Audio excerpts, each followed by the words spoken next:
Oke.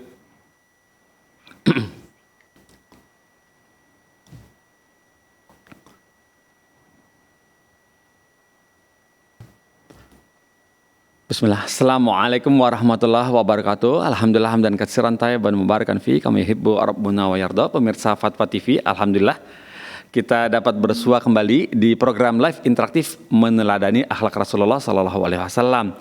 Dan alhamdulillah Ustadz yang mengasuh acara ini juga sudah tergabung bersama kita, yaitu Al Ustadz Dr.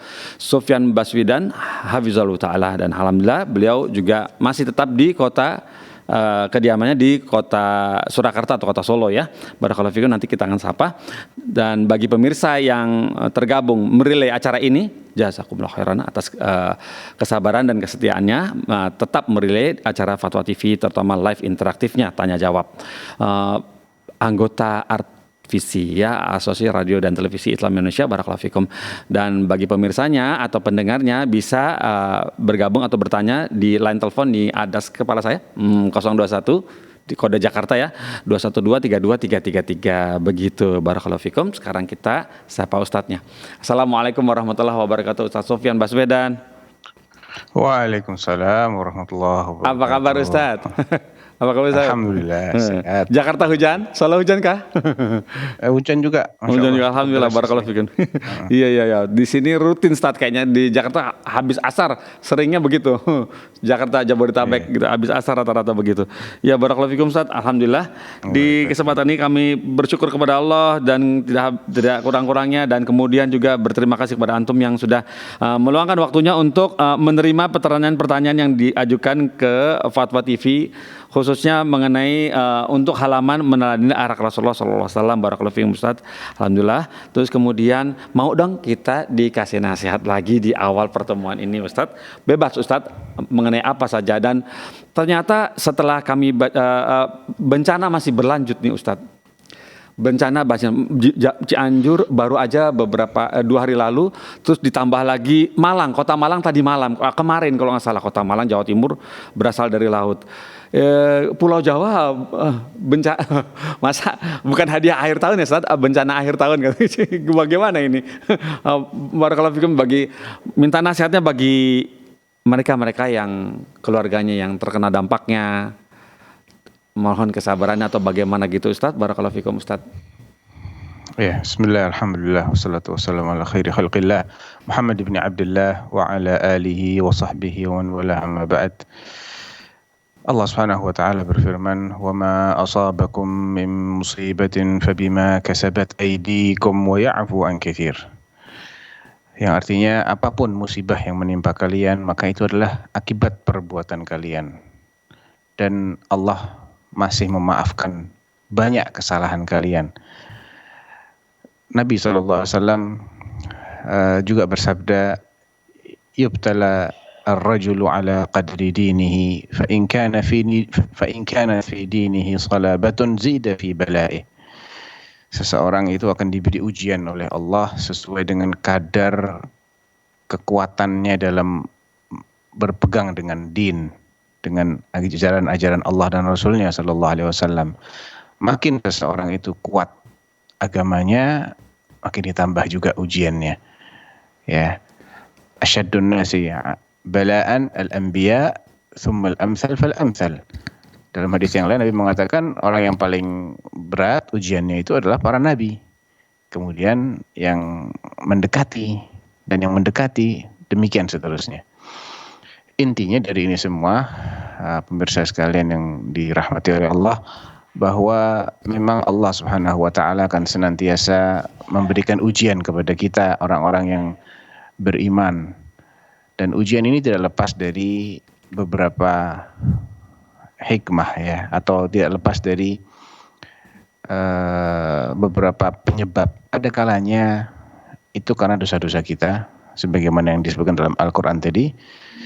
Apapun ujian yang menimpa kalian itu adalah akibat perbuatan tangan kalian. Artinya dengan ujian ini Allah Subhanahu wa ta'ala menghukum hambanya yang berdosa, dan dibalik hukuman itu apabila disikapi dengan sikap yang tepat, maka hukuman ini akan menimbulkan dampak positif tentunya.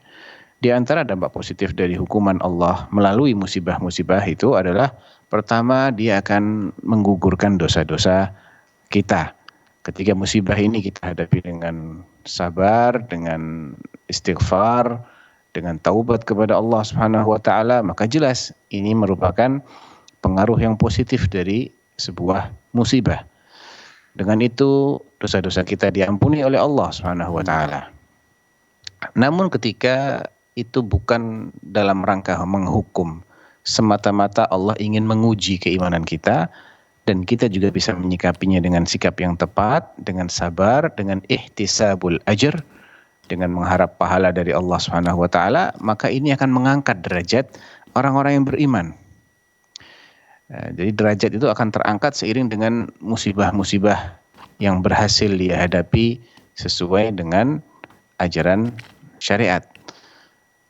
Ada kalanya musibah itu menimpa tidak hanya orang beriman, namun menimpa juga para pelaku dosa, baik dari kalangan mukmin maupun dari yang kafir. Maka bagi mereka yang kafir jelas itu merupakan azab.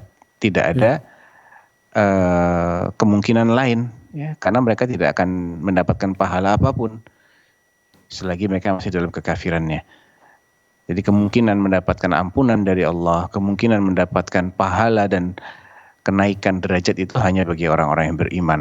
Adapun bagi yang selain mereka, maka itu jelas merupakan azab dunia sebelum azab yang lebih besar. Ya, Allah berfirman di surat As-Sajdah, "Walanudhiqannahum min 'adzabil adna dunal 'adzabil akbar." Dan kami benar-benar akan menimpakan kepada mereka azab yang dekat dulu, yang di dunia ini, sebelum azab yang lebih besar, ini azab akhirat.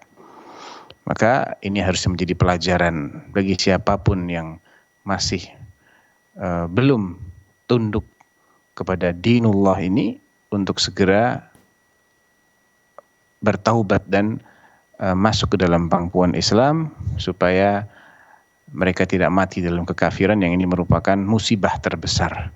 Musibah terbesar. Jadi musibah terbesar manusia itu bukan mati keruntuhan bangunan, Mas Pongki. Iya, bukan mati kebanjiran, bukan mati dibunuh orang, bukan. Oh, iya. Musibah terbesar manusia adalah kalau dia itu mati dalam keadaan kafir kepada Allah. Iya.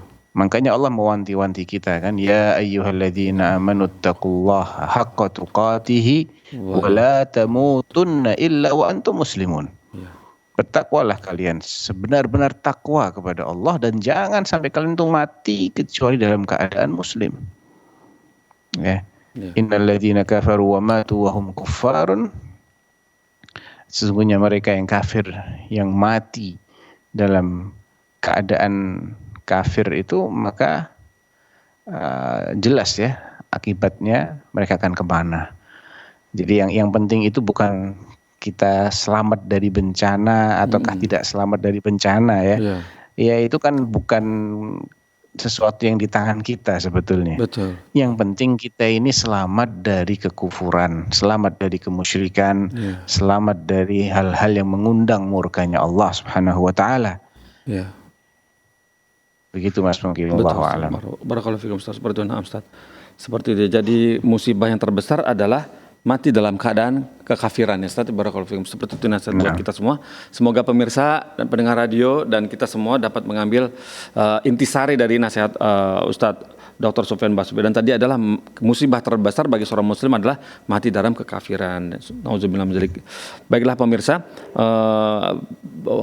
kami masih mengajak para pemirsa untuk berjuang bersama kami dalam dakwah syiar dakwah Islam bersama Fatwa TV seperti yang tertera di layar kaca Anda, yaitu berupa nomor rekening yang bisa Anda salurkan.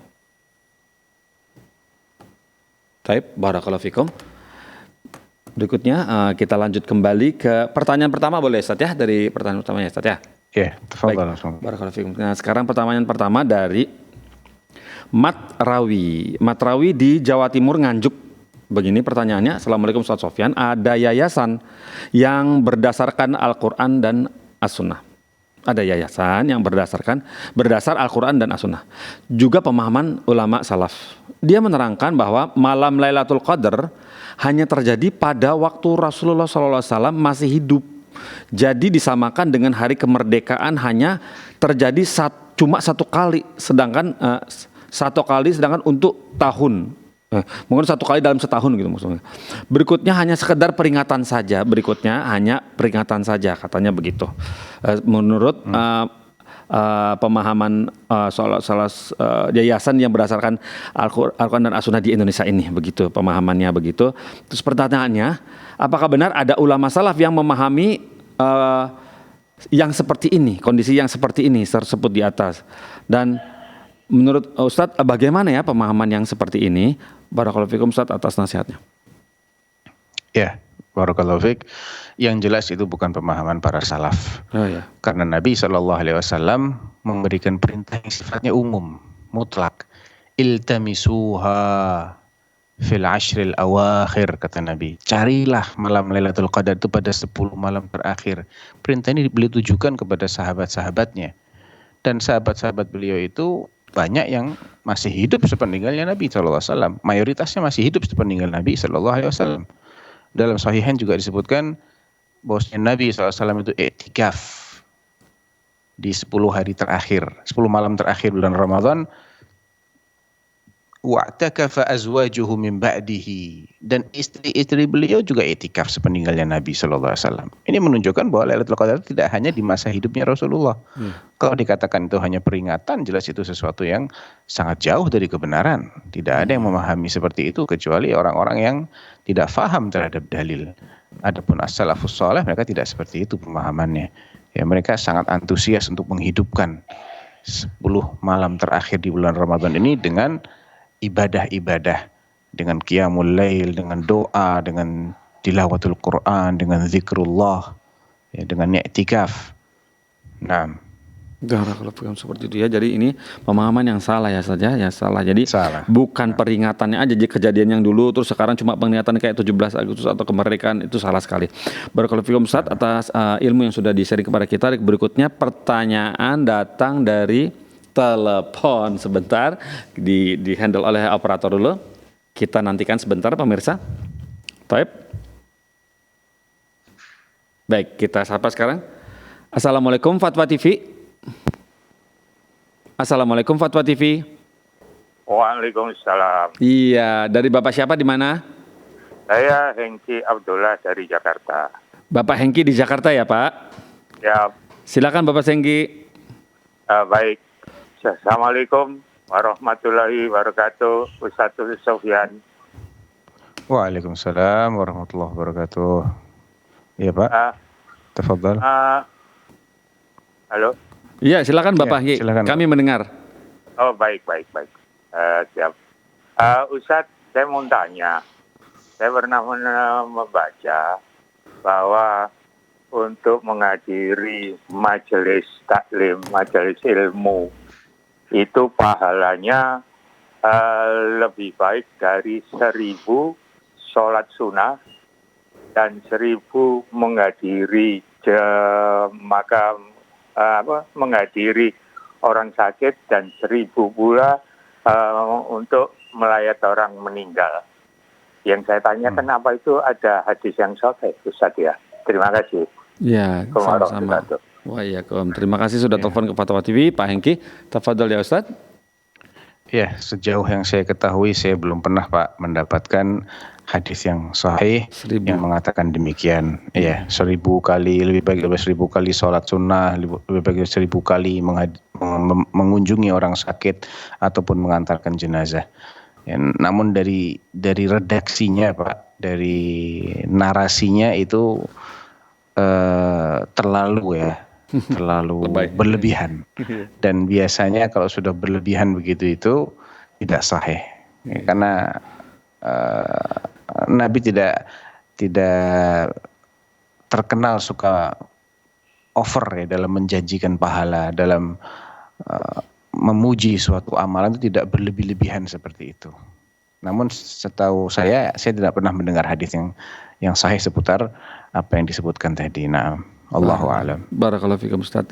Ya Bapak Hengki, seperti itu tadi jawaban dari Ustaz Sofyan Baswedan. Berikutnya Ustaz, ini pertanyaan datang dari Rizky Lajalani di Palu, Sulawesi Tengah. Bismillah, Ustadz Sofyan izin bertanya, bagaimana maksud ucapan Nabi SAW dalam penyebutan tahun dalam nikmat surga? Contohnya, ada pohon tuba yang penunggang kudanya tercepat tidak mampu melewatinya walaupun berjalan 100 tahun. Dan dari Ibnu Abbas, penghuni surga akan memeluk bidadari selama 70 tahun dan keduanya tidak bosan. Apakah penyebutan tahun di sini maksudnya adalah dalam hitungan alam dunia atau akhirat? Kan kalau satu hari akhirat 1000 hari dunia tuh. Mohon pencerahannya Ustadz, jazakallah khairan. Begitu. Iya. Barakallahu fiik. Yang jelas lamanya itu kalau diukur pakai ukuran dunia maka seperti itu. Oh ya. Ya, seperti itulah lamanya. Misalnya tadi tuh ada pohon yang rindangnya itu bayangan yang muncul dari pohon tersebut ketika seorang penunggang kuda itu memacu kudanya selama 100 tahun, dia tidak akan selesai dalam melintasi bayangan pohonnya. Ini menunjukkan pohonnya sangat-sangat besar sekali. Ya. Dan tentunya ini sifatnya adalah kalau kita hitung pakai tahun yang kita kenal di dunia. Iya. Nah, jadi itu sekedar gambaran saja ya Mas Pongki. Kita tidak tahu persis ukurannya seberapa. Yang jelas itu sangat besar sekali dan itu bukanlah sesuatu yang mustahil bagi Allah. Karena kan luasnya jannah itu seluas langit dan bumi. Iya. Ya, seluas langit dan bumi. Sabiqu ila maghfiratin min rabbikum wa jannatin 'arduha ka'ardis samai wal ard. Ya, berlombalah kalian menggapai rahmat ampunan Allah Subhanahu wa taala dan menggapai jannah yang luasnya seluas langit dan bumi. Jangankan orang yang bertakwa yang mendapatkan kedudukan tinggi di jannah, orang yang paling akhir masuk jannah saja Mas Pongki dalam hadis riwayat Bukhari dan Muslim itu diberi kafling ya, tanda kutip ya, istilah saya itu kafling itu, diberi kafling di jannah yang luasnya itu 10 kalinya bumi. Iya. Dan itu yang paling akhir masuk jannah. Iya. Yang merasa bahwa dia ini jannah sudah sempit, sudah penuh sesak, itu sama Allah masih dikasih kafling di jannah luasnya 10 kali bumi. Iya. Apa artinya? Artinya jannah ini sangat-sangat luas sekali. Sangat luas. Barakallahu fikum. Ya, seperti itu. Nah, barakallahu fikum. Nah, Qadral juga Bapak Rizky Jalani juga di Sulawesi Palu ini bertanya dengan yang seperti antum sebut itu Ustadz. Ya, jadi bismillah Ustadz, pertanyaan sebelumnya ya belum masuk juga di kolom yang lain. Ustadz, bagaimana memahami ucapan Nabi SAW tentang penghuni surga yang paling rendah, yaitu artinya bagi semisal dunia dan 10 kali lipatnya. Apakah maksud beliau bumi ini dikali 10 lalu diberikan kepada orang yang paling di bawah tadi? Jazakallah khairan, begitu katanya. Persis ya, antum juga. Iya. Artinya apa ya? Bukan analogi ya. Kira-kira kafling yang akan didapatkan oleh orang yang paling akhir masuk surga itu luasnya 10 kali luasnya bumi. Iya. Ya. Jadi kita mungkin belum tahu ini luas bumi ini berapa. Anggap aja daratannya saja itu sudah sangat-sangat luas. Iya, betul. Dan biasanya yang dimaksud adalah daratan ya, luas daratan. Karena kan manusia tinggalnya di daratan, bukan di laut ya. Di air. Jadi seandainya daratan bumi ini 5 benua atau 6 benua ini disatukan, kemudian dikali 10, itu sudah luar biasa. Iya. Dan memang postur ahlul jannah ini juga besar sekali. Ya, Allah akan merubah, menyesuaikan. Ya. Nah, barakallahu fikum Ustaz, seperti itu ya bagi Bapak Rizky Jalani di Palu, Sulawesi Tengah. Semoga bisa cerah ya, sudah bisa paham ya. Barakallahu fikum Ustaz atas jawabannya. Berikutnya pertanyaan datang dari Eka Bukhari di Bandung, Jawa Barat. Assalamualaikum warahmatullahi wabarakatuh Ustaz Sofyan. Semoga Ustaz dalam keadaan sehat dan dalam lindungan Allah Subhanahu wa taala. Amin. Bagaimana hukumnya Ustaz jika tidak membayar menunaikan dam atau denda tatkala melanggar yang hukumnya wajib ketika beribadah umroh atau haji, tanda tanya. Apakah umroh atau hajinya batal Tanda tanya lagi.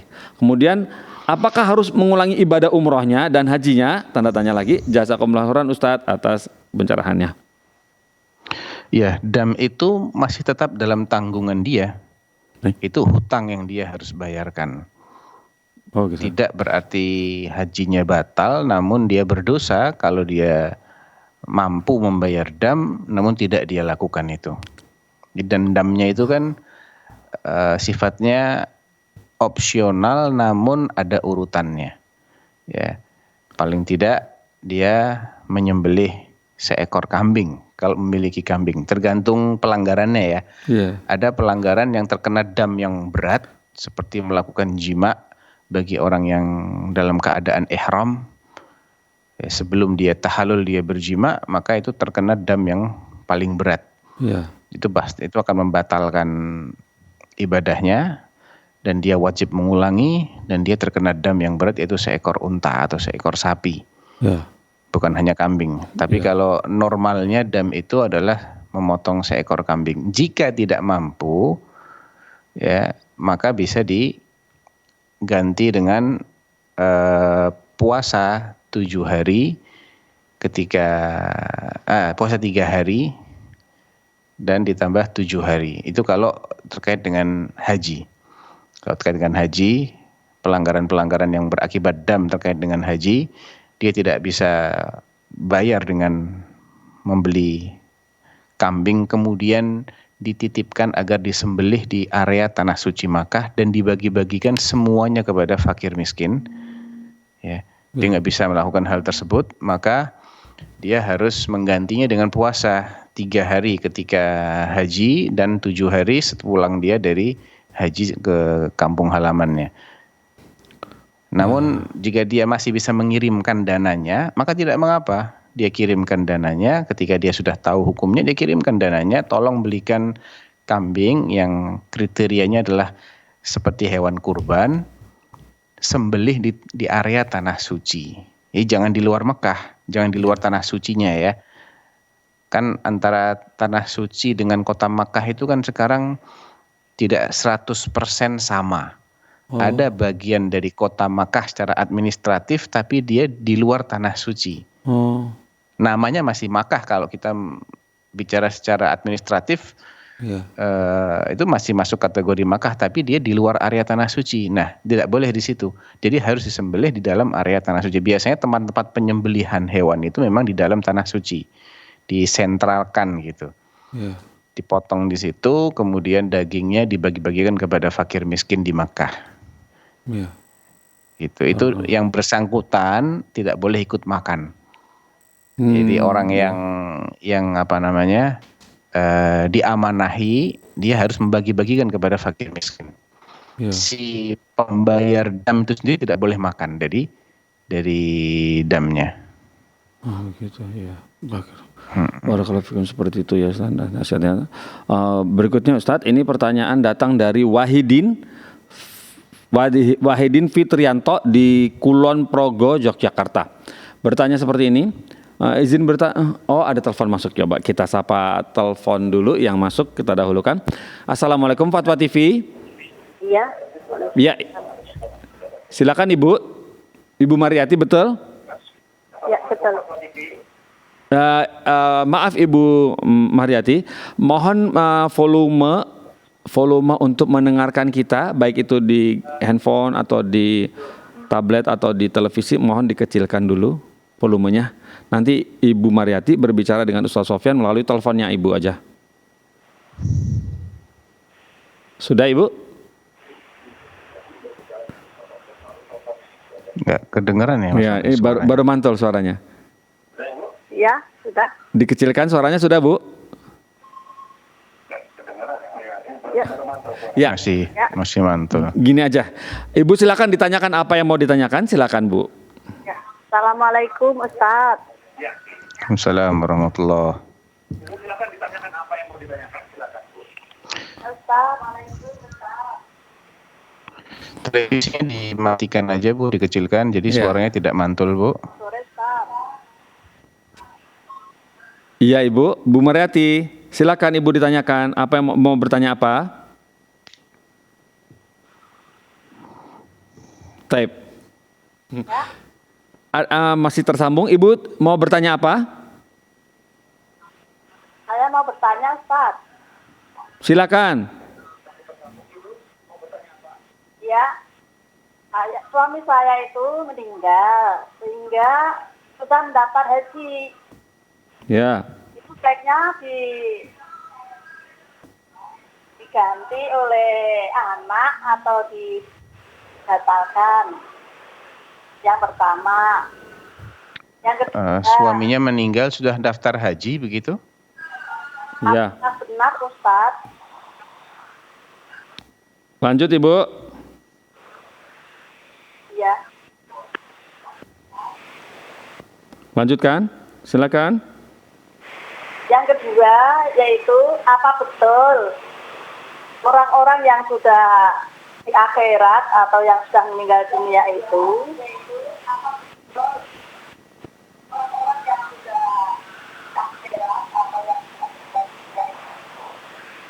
masih bisa melihat keadaan yang ada di dunia. Baik, itu saja Ibu pertanyaannya. Insya Allah nanti dijawab oleh Ustadz Sofyan. Barakallahu fikum. Terima kasih sudah telepon ke Fatwa TV, Ibu. Ya Ustadz, Ibu Mariati di Boyolali bertanya seperti ini Ustadz. Pertanyaan pertama, suami beliau sudah wafat, sudah mendaftarkan haji. Yang mau beliau tanyakan apakah boleh diganti dengan anaknya atau sebaiknya dibatalkan saja begitu. Terus yang kedua, apakah benar di akhirat nanti orang yang sudah meninggal itu bisa melihat keadaan yang dunia atau anaknya yang masih hidup atau istrinya yang masih hidup? Barakallahu fikum. Seperti itu pertanyaan dari Ibu Mariati. Iya. Kalau dia meninggal dan sudah terdaftar namun belum sempat haji, jika memungkinkan maka digantikan oleh anaknya atau kerabatnya.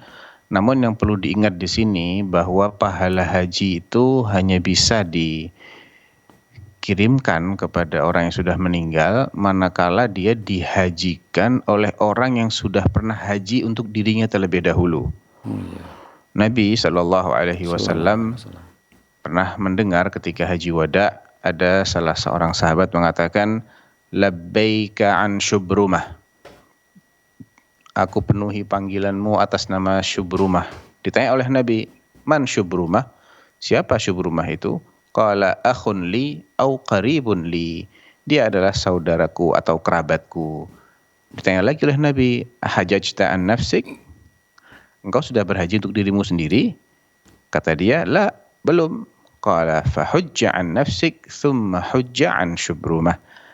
Haji dulu untuk dirimu, baru engkau hajikan Syubrumah.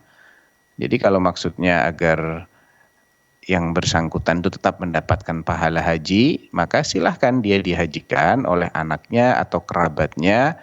Yang penting yang mau menghajikan ini sudah haji dulu. Begitu, Bu.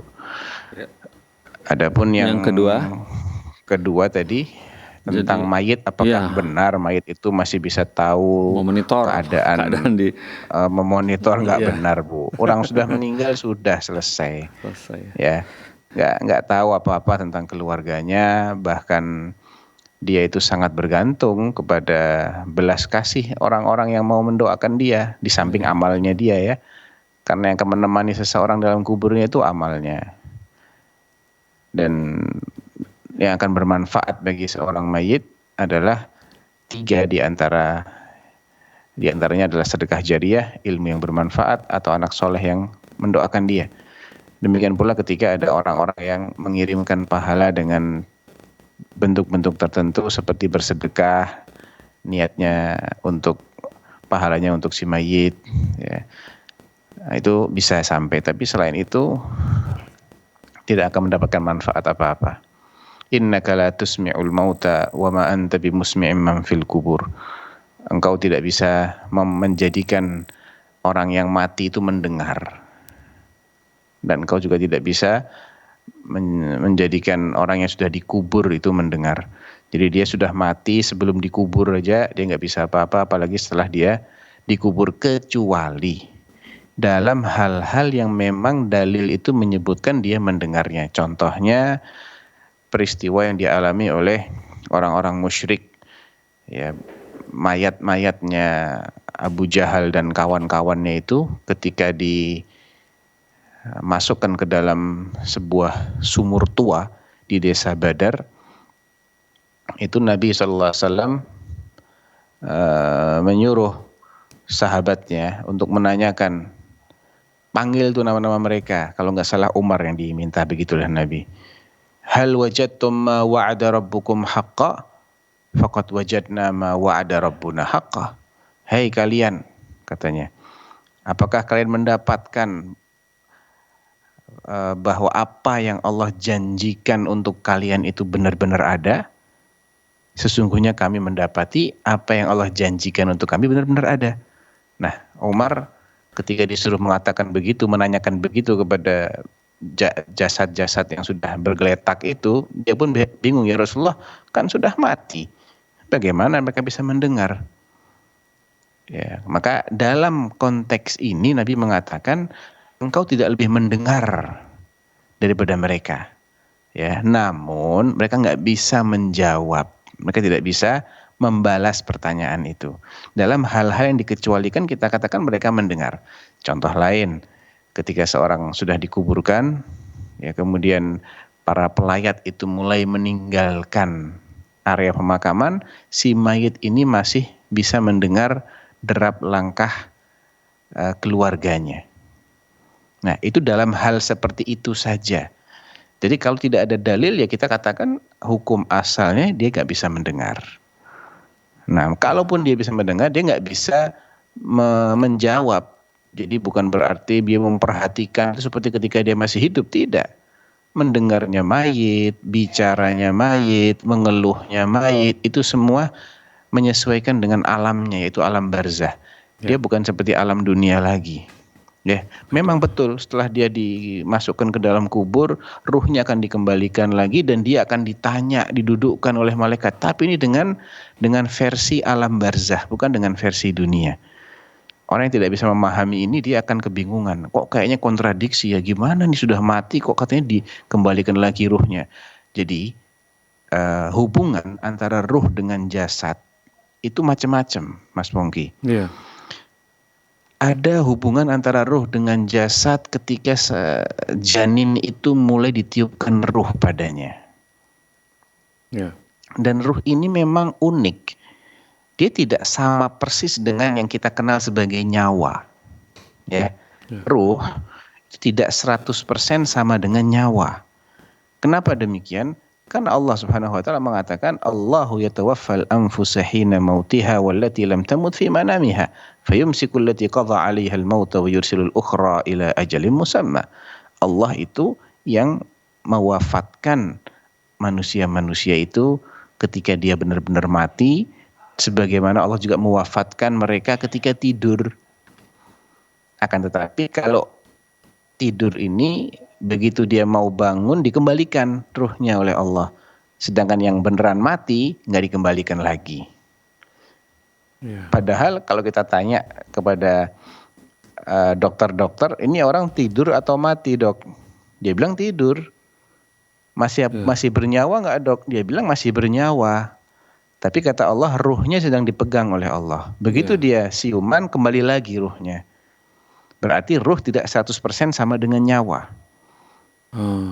Nah, jadi dia itu sesuatu yang unik memang. Makanya Allah rahasiakan ilmu tentang ruh ini tidak diberitahukan kepada kita kan. Wa yas'alunaka 'anir ruh qulir ruhu min amri rabbi. Wa ma utitu minal ilmi illa qalila. Ruh itu urusannya Allah. Kalian nggak diberi ilmu kecuali sedikit saja. Kalian nggak tahu apa-apa tentang ruh ini. Sedikit sekali yang kalian ketahui. Kembali ke pertanyaan tadi. Salah satu kontak antara ruh dengan jasad adalah sebelum janin itu lahir, setelah dia berumur genap 4 bulan, 120 hari. Yeah. Dia sudah ada ruhnya. Namun apakah sama dengan ketika dia lahir? Berbeda kan? Yeah. Berbeda. Dikatakan dia sudah ditiupkan ruh, tapi tetap kualitas hidupnya tidak sama antara dalam kandungan dengan di luar kandungan. Yeah. Di luar kandungan, lahir dia. sampai dia mati lagi, pisah lagi nih. Ruh dengan jasad pisah. Kemudian dipertemukan lagi di alam barzah. Tapi jasadnya mungkin rusak lama-lama. Ruhnya tidak.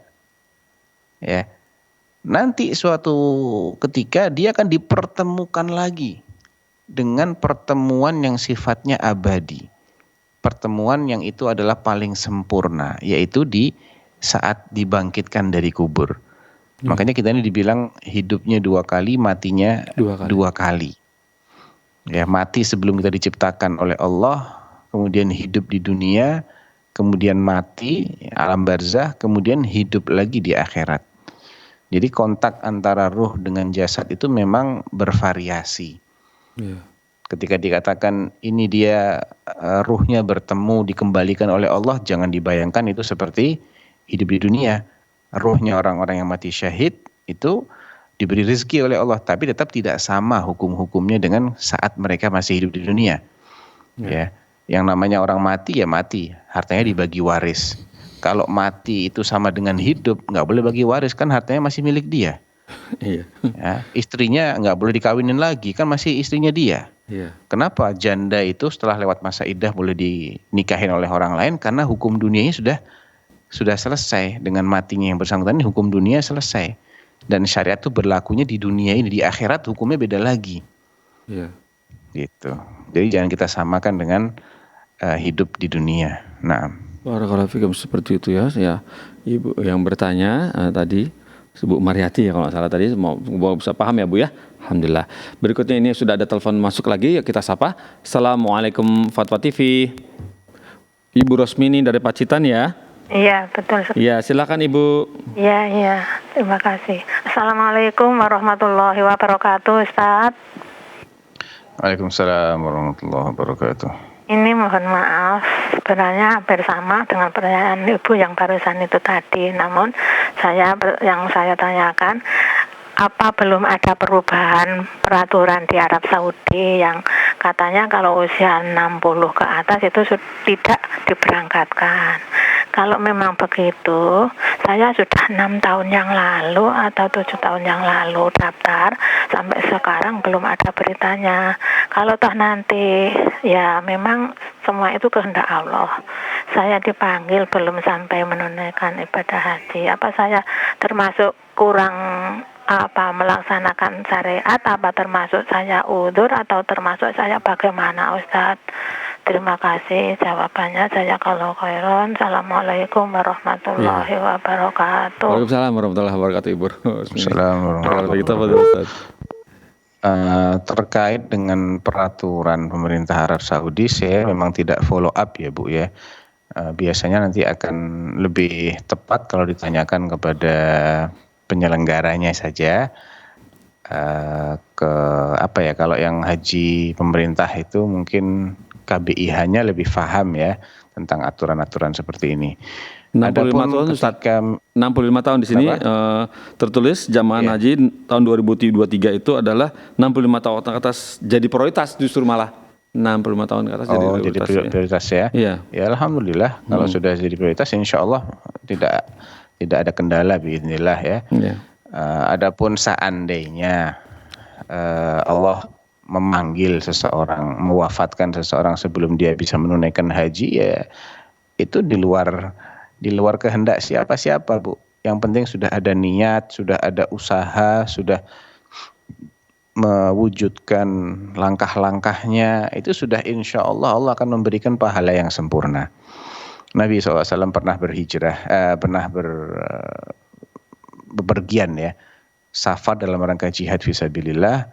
Kemudian beliau mengatakan begini, inna bil madinati rijalan ma sirtum masiran wala qata'tum wadiyan illa wa syarakukum fil ajr. Di kota Madinah itu ada orang-orang yang kemanapun kalian ini mengarungi lembah dan melewati gurun, mereka itu pahalanya selalu membersamai kalian. Sahabat-sahabat yang bersama Nabi bingung, wahum fil Madinah, mereka di Madinah ya Rasulullah, tapi pahala mereka seperti kita yang berangkat. Qala wahum fil Madinah habasahumul udhur, atau wa fi riwayah habasahumul marad. Nah, walaupun mereka itu tidak ikut berangkat berjihad, tapi pahala mereka membarengin orang-orang yang berangkat jihad. Mereka tertahan oleh uzur syar'i atau tertahan oleh sakit. Apalagi kalau wafat. Ya, sakit aja itu sudah bisa menjadi uzur syar'i yang insya Allah pahalanya tidak akan terlewatkan. Walaupun secara hukum tetap dia masih belum dikatakan sudah naik haji. Kan kita naik haji ini yang kita cari bukan hanya pengalaman pindah dari Indonesia ke tanah suci, melewati berbagai ritual manasik, kan bukan hanya itu. Tapi yang lebih dari itu semua yang kita cari adalah bagaimana supaya Allah itu meridhai kita, mengampuni dosa kita, menerima haji kita. Kan itu yang kita cari. Kita mendapatkan pahala yang terbaik. Ya. Nah, ada kalanya pahala itu Allah berikan kepada orang yang belum sempat mewujudkan amalnya, namun dia sudah benar-benar tulus dan dia sudah mengupayakan sebab-sebabnya, akan tapi Allah menakdirkan dia untuk meninggal terlebih dahulu. Kita tidak perlu khawatir ya. Yang penting kita sudah melangkah ke sana. Nah, seperti itu ya Ustaz ya. Alhamdulillah. Berikutnya Ustaz, pertanyaan datang dari Wahidin Fitrianto di Kulon Progo, Yogyakarta. Bismillah.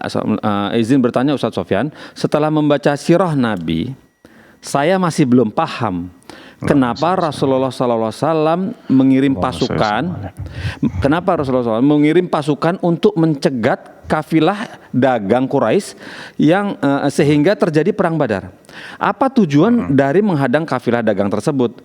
Karena ibu saya juga menanyakan kenapa Rasul kok mencegat orang yang mau berdagang. Jazakumullah khairan atas pengetahuannya. Iya.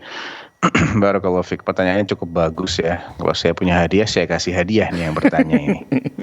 Ini menunjukkan dia itu membaca sirah, tapi dia ini kritis. Iya, daya analisanya itu tajam. Iya, gitu. Barakallahu fiik. Amin. Ya, perlu kita ketahui pemirsa sekalian bahwa Allah Subhanahu wa taala itu membagi jihad itu dalam tahapan-tahapan. Tahapan yang pertama, jihad nggak boleh sama sekali, dilarang. Itu ketika Nabi masih minoritas, masih di Mekah, di bawah hegemoni orang-orang musyrik. Karena kalau nekat melawan ketika itu, mereka akan dihabisi. Dan itu bukanlah tujuan, bukanlah target yang akan diwujudkan, yang hendak diwujudkan oleh syariat. Syariat itu tidak ingin kaum muslimin ini punah, habis. Enggak. Justru syariat itu ingin kalimatullah ini tetap tegak, tetap tinggi.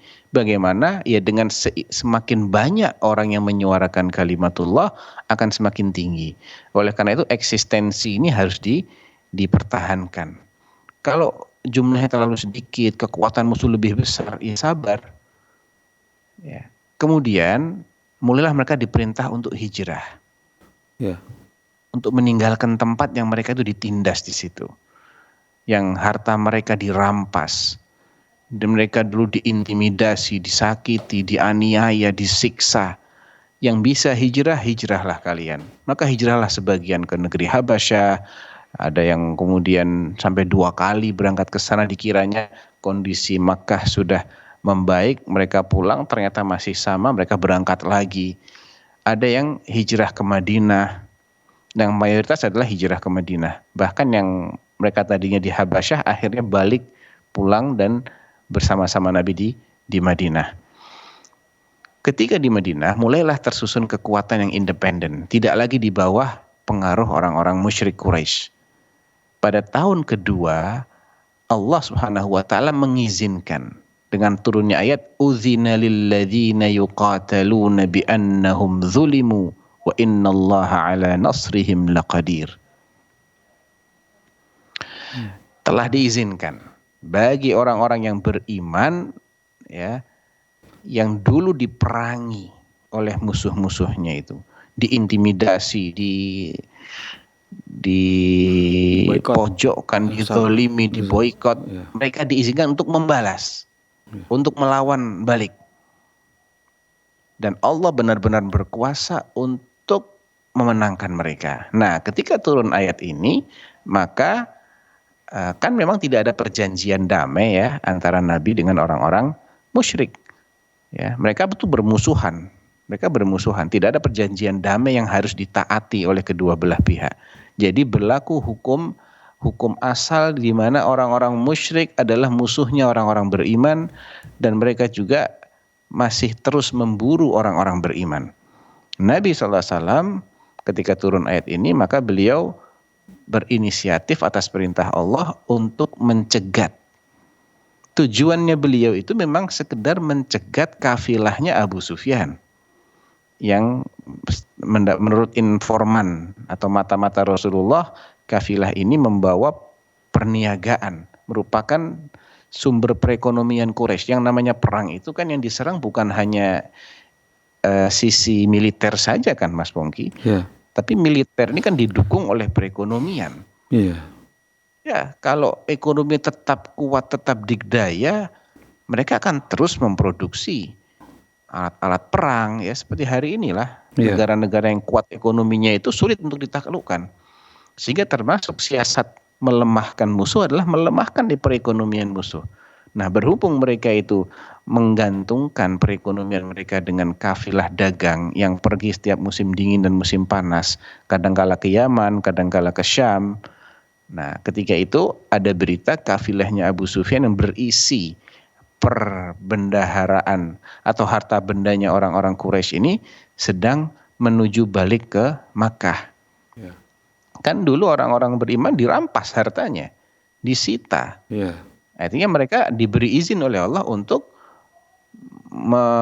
mengambil kembali ya. Mungkin bukan harta itu ya, bukan harta yang sama, namun ini sebagai bentuk balasan dan itu sudah diizinkan oleh Allah Subhanahu wa taala. Intinya di situ Allah mengizinkan sehingga Nabi melakukan serangan kepada kafilahnya Quraisy. Akan tetapi Allah berkehendak lain ternyata. Orang-orang beriman itu inginnya adalah mereka mendapatkan kafilah Quraisy yang tidak dipersenjatai. Namun duitnya banyak. Tapi Allah berkenan untuk mempertemukan 314 orang sahabat yang berangkat ini dengan pasukannya Quraisy yang berangkat dari Mekah untuk menyelamatkan harta mereka. Dan jumlahnya 3 kali lipat, Mas Pongki. Ya. 1:3. Wa tawadduna anna ghaira dhatis syaukati takunu lakum. Allah mengatakan kalian itu kan tadinya kepingin yang pasukan tak bersenjata ini yang menjadi jatah kalian. Wa yuridullahu liyuhiqqal haqqa wa yubtilal batil. Tapi Allah ingin menampakkan yang hak itu sebagai al-haq dan yang batil itu sebagai yang batil. Kalian dipertemukan oleh Allah dengan pasukan yang memang berangkat mau perang. Padahal para sahabat ini berangkat bukan dalam rangka mau perang, cuman mau nyegat kafilah, jadi senjatanya seadanya. Tapi di situ Allah tampakkan pertolongannya dan akhirnya mereka bisa mengalahkan 3 kali lipat musuh yang memang berangkat untuk perang. Jadi alasannya seperti itu. Nah, Barakallahu fikum, seperti itu Ustaz. Alhamdulillah, jadi sudah jelas ya yang bertanya. Barakallahu fikum Ustaz atas sedikit cuplikan mengenai sirah nabawiyahnya, dan insya Allah nanti bisa disaksikan serial dari yang sudah sirah nabawi yang biasa sedang diputar oleh Fatwa TV, dibawakan juga oleh Ustaz Dr. Sofyan Baswedan. Dan alhamdulillah dengan pertanyaan tadi Ustaz mentuntaskan acara kita di sore hari ini. Insya Allah semoga antum masih berkenan ya Ustaz di pekan depan untuk kami ganggu lagi. Barakallahu fikum atas ilmu yang sudah di-sharing kepada kami, kepada pemirsa. Semoga dengan ilmu itu kita bisa menjadi pijakan untuk kita beribadah. Barakallahu fikum Ustaz. Alhamdulillah. Bolehkah acara ini kami tutup Ustaz? Naam, tafadhal. Alhamdulillah. Pemirsa Fatwati, sudah selesai kita di hari ini. Semoga Allah mempertemukan kita kembali di pekan depan di acara yang sama, ustadz yang sama, dan jam dan hari yang sama. Barakallahu fikum. Dan acara ini kita tutup dengan kafaratul majelis. Subhanakallahumma wa bihamdika asyhadu an la ilaha illa anta astaghfiruka wa atubu ilaika. Wassalamualaikum warahmatullahi wabarakatuh. Assalamualaikum warahmatullahi wabarakatuh. Barakallahu fikum Ustaz. Jazakallahu khair.